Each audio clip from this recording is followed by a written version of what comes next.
forefathers prayed for, fought for, and died for, finally came. But the struggle was not over. Legislation could remove the physical chains of bondage, but it could not remove hatred from men's hearts. The black people, although free from slavery, were still not free from persecution, oppression, and prejudice. And the same God that heard our prayers when we cried out for freedom was there for us in the 50s and in the 60s as we protested and rioted and demanded the rights that were supposed to come with that freedom. The same God who walked with Frederick Douglass and Harriet Tubman walked also with Dr. Martin Luther King Jr. Martin Luther King was born in Atlanta, Georgia on January 15, 1929. He was educated at Morehouse College, Crozier Theological Seminary, and Boston University. He married Coretta Scott in 1953. As pastor of the Dexter Avenue Baptist Church, in 1956, he organized and directed the black community of Montgomery, Alabama, in a boycott of the city's bus line that lasted more than a year and ultimately resulted in the United States Supreme Court declaring the unconstitutionality of the Alabama laws requiring bus segregation. In 1957, he organized the Southern Christian Leadership Conference and became its first president. In April and May 1963, King led a series of massive demonstrations against racial segregation in Birmingham, Alabama, characterized as the Johannesburg of America. Through these demonstrations, King's classic letter from a Birmingham jail became a new document in the history of human freedom.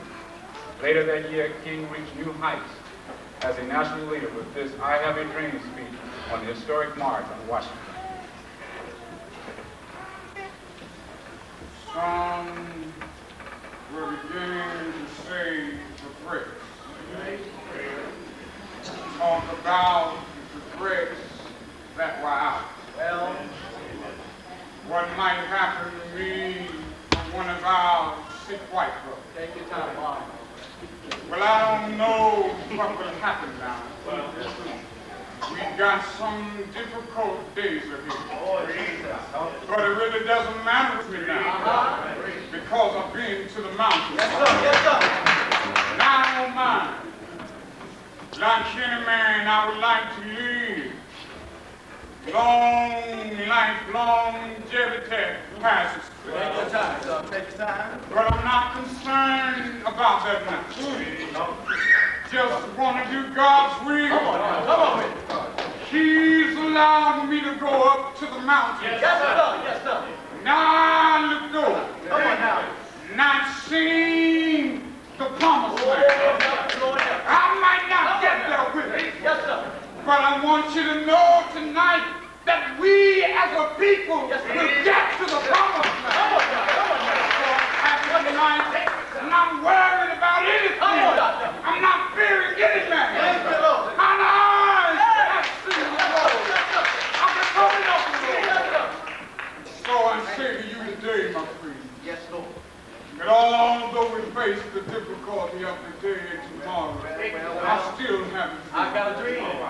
The dream deeply rooted in the American dream. I have a dream that one day this nation will rise up and live out the true meaning of its creed. We hold these truths to be self-evident. Yes, Lord. That all men are created. Yes, I have a dream that my 4 little children will one day live in a nation where they will not be judged by the color of their skin, but by the content of their character. I have a dream one day on the red hills of Georgia, the sons of former slaves and the sons of former slave owners will be able to sit down together at the table of brotherhood. I have a dream. One day all of God's children, black men and white men, Jews, Gentiles, Protestants and Catholics, will be able to speed up that day with all of God's children. Will be able to sing the words, in the words of that old Negro spirit. Free at last, free at last, thank God Almighty.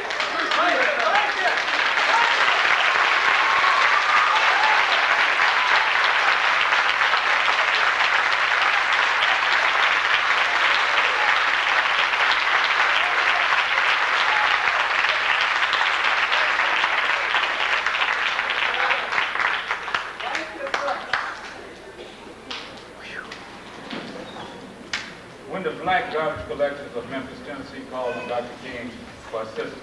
He answered the call and went to Memphis to lead a protest march. There on April 4th, 1968, he was shot and killed while standing on the balcony of a hotel. I don't feel no ways high, come too far from where I started from. Nobody told me the road would be easy. I don't believe he brought me this far to leave me. But all black people did not have the strength of Martin Luther King Jr. Sometimes they did get tired. Sometimes they were filled with despair. Out of this despair came the blues.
Interpersonal relationships.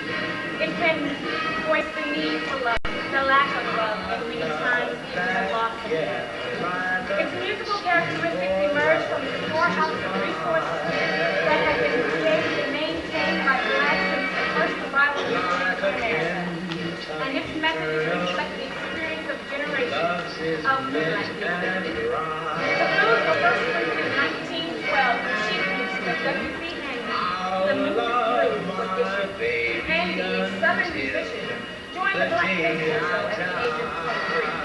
In his travels, he had heard and learned about the blues, and although he was never a blues singer, he wrote down the music of this period. In 1914, Handy wrote and produced what became one of the best-known blues pieces of the region, the St. Louis Blues. There have been many blues writers and singers. Among them was Billie Holiday. Billie stood tall, quiet, and proud as the piano speed off an intro. usually in a slow, easy tempo. She was almost motionless. There was about her a certain isolation that seemed to tell us we could only get just so close. The public knew her only as an entertainer. One did not have to be conscious of her personal problems to hear all the anguish, the touches of humor, and most of all, the sheer musical authority in which she invested every song. Two of her most popular songs were God Bless the Child, Who's Got His Own, and Good Morning, Heartache.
Playwright, stage and screen performer, director, former nightclub singer, author, and poet. She was born Marguerite Johnson in 1928 in St. Louis, Missouri. Her 4 autobiographical works depicting sequential periods of her early life began with the bestseller, I Know Why the Caged Bird Sings, which was about life and growing up in Arkansas, Missouri, and California as a black girl, stumbling about in a society that devalued her beauty and ambition. Miss Angelou has also written 4 collections of poetry which are characterized by spontaneous joyfulness and an indomitable spirit to survive and succeed. 2 poems imbued with these characteristics are Still I Rise and Phenomenal Woman.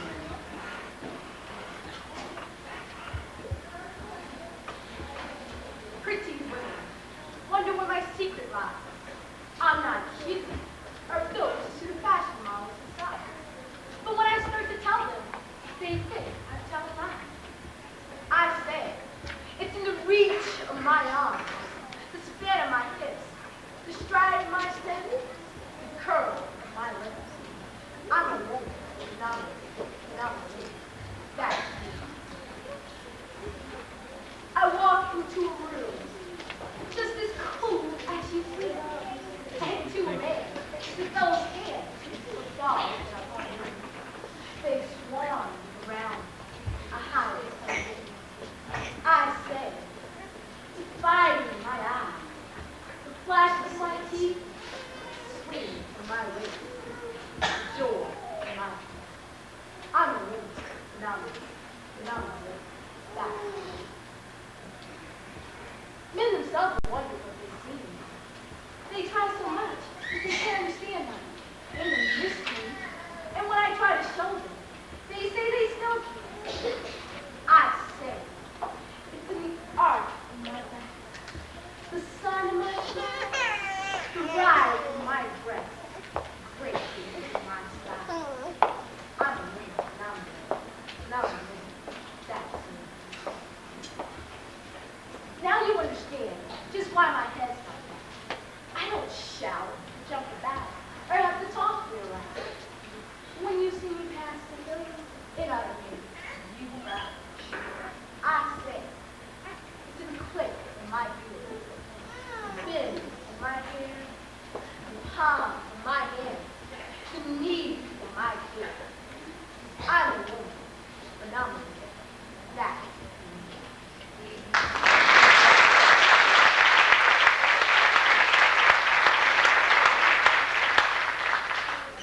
Blacks throughout the ages have risen above their circumstances of repression and oppression, and the struggle for equality and dignity, and have continued to make meaningful contributions to not only the black race, but the entire human race. You may write me down in history with your bitter, twisted lies. You may try me in this very surface, still like dust I rise. Does my sassiness upset you? Why are you beset with fluid? Because I walk like I've got oil wells pumping in my living room? Just like moon and like the sun, possess the certainty of the tide, possess hope, springing high, still I rise. Do you want to see me broken, bowed head and lowered eyes, shoulders falling like teardrops, weakened by soulful cries?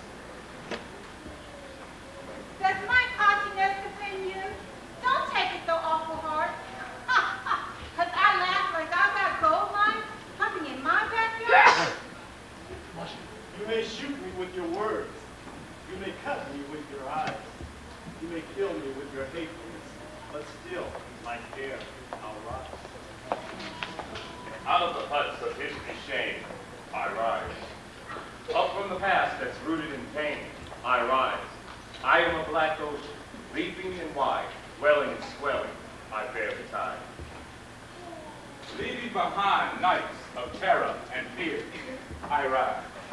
Into a daybreak that's wondrously clear, I rise. Bringing the gifts that my ancestors gave, I am the dream, the hope of the slave. I rise, I rise, I rise.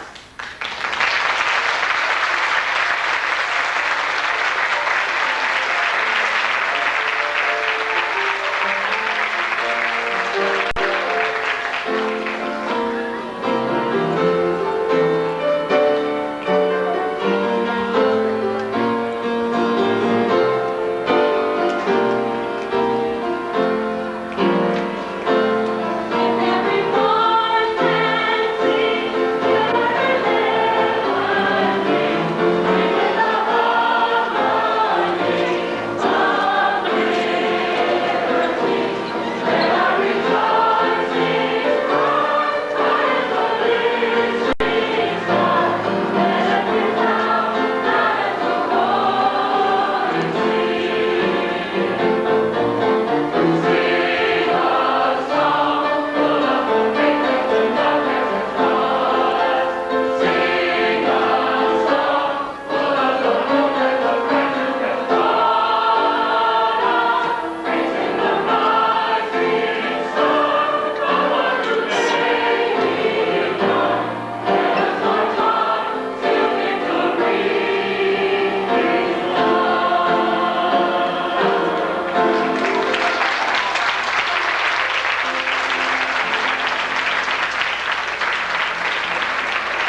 Jeez. Black people today have a rich history of being proud. And if the ideals of America are to prevail, we must acknowledge, respect, and appreciate the contributions of all our people. Black people continue to make meaningful contributions in all areas of our society. We continue to slay hand to attitude. Thurgood Marshall did so by becoming the first Black Supreme Court Justice. General Daniel Chaffee James, the first Black four-star Air Force General. L. Douglas Wilder, the first Black governor. Thomas Bradley, the first Black mayor. And Colonel Marcy Harris became the first Black female selected to hold the rank of Brigadier General in the United States Air Force. Blacks today are holding positions as Secretaries of State, Congressmen, Chief Executive Officers, Secretary of Joint Chiefs of Staff, and even running for president, leading the nation, paving the way. But we have an individual work to do. In a society still rotten with drug abuse, illiteracy, inadequate housing, and abandoned unemployment. Holding a constant vision of the triumph of our past and a belief in the new possibilities of the present, we can determine our future. We must begin to live our lives based on a system of values inspired by those who paved the way before us.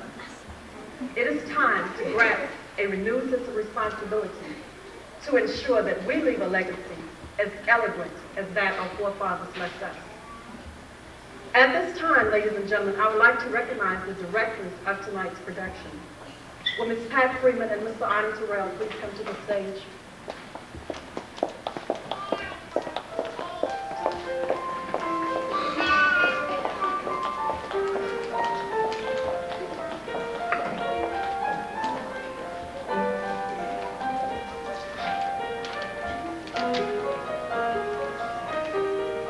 I'm sure it's pretty obvious all the hard work that went into tonight. And believe me, without the dedication, commitment, and determination of these two, it would not have been possible. This is just a token of our appreciation. Believe me, you do deserve more.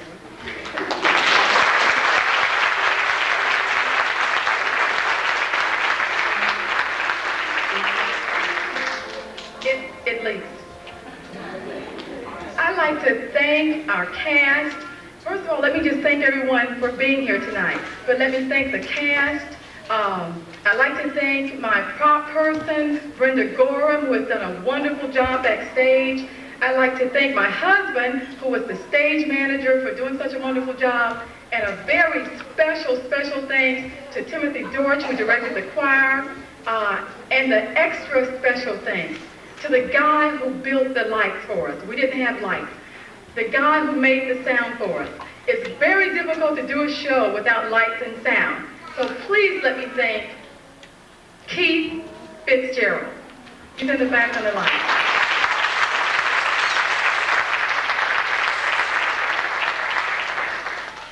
Like Pat said, I just want to thank everybody for showing up this evening, because tonight is a very special evening for everybody. Not just for the black race, but for the human race altogether. We just hope everybody had a good time and enjoy yourselves and have a nice evening. Thank you.